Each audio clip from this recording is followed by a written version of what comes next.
Nous sommes ici dans le dôme immersif de 32 haut-parleurs, qui est un endroit où les gens du réseau Hexagramme viennent ici pour travailler des pièces immersives dans un endroit vraiment adapté de calibre mondial.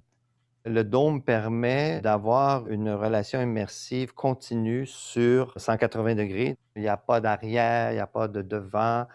Mais cette année, pandémie oblige, on va plutôt migrer vers un dispositif logiciel qu'on appelle binaural, qui est en lien donc avec les oreilles. Et donc, on va recréer un espace 3D, mais au casque d'écoute. Le seul équipement dont ils ont besoin est un casque d'écoute normal. Les gens vont sentir le son sur les côtés, avant, à l'arrière. Nous avons 28 compositeurs, 33 créations. Et on a demandé à chaque compositeur de faire une petite capsule vidéo pour présenter sa pièce, présenter sa démarche. Donc, cette capsule sera là en début de chaque œuvre. Et en plus, on a demandé aux compositeurs de répondre à 2 questions de recherche. Et ces 2 questions-là seront reprises dans les colloques.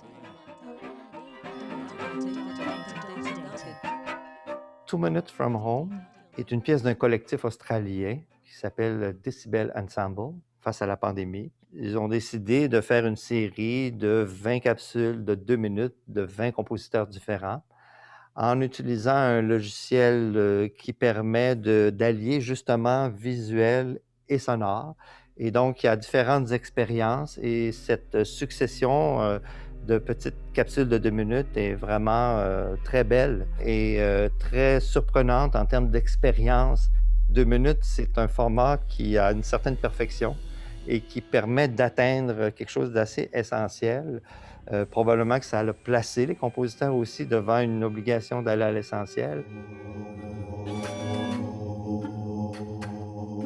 Le concert de cette année se termine par une œuvre de notre collègue Sandeep Bhagwati, qui est ici à mes côtés. Et Sandeep est aussi directeur du Matralab, partenaire de l'événement.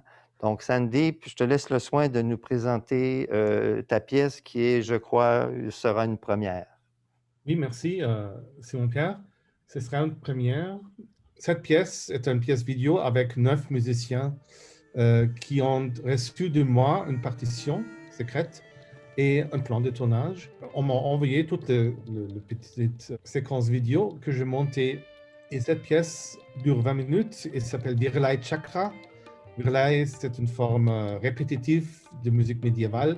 Chakra, c'est la roue dans la tradition indienne, la roue de la vie. Bien qu'ils n'étaient pas jamais dans la même chambre à cause de la pandémie. Ça a l'air de construire un espace virtuel, un espace qui n'existe pas comme ça. Cette situation nous a forcés à trouver de nouvelles formules et finalement, peut-être qu'on aura là une façon de faire des concerts qui va perdurer parce qu'il y a quelque chose de très créatif aussi en même temps dans cette nouvelle façon de faire. Normalement, dans notre vie pandémique, on est devenus des animaux visuels, on regarde l'écran tout le temps. Et l'acoustique, ça prend un peu l'arrière-plan. Et dans ce concert-là, c'est l'inverse. Et ça peut régénérer aussi notre écoute de la musique parce qu'on est un peu atrophié, je crois, après un an de stéréo venant de nos écoutes, de nos haut-parleurs.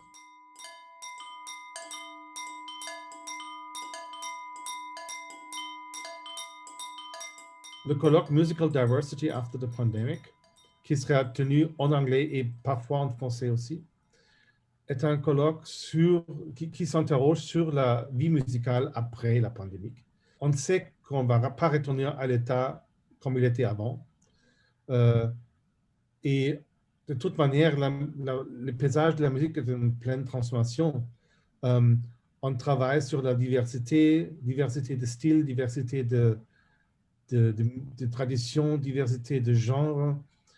diversité de population. Donc, le dimanche, la deuxième journée, il y aura un colloque l'après-midi dont la thématique est en lien avec la thématique générale d'M&M, médias sonores au-delà des frontières. Les frontières peuvent être de l'ordre de la perception de l'espace, peuvent être de l'ordre technologique, biologique, voilà, technique ou dans l'écriture même.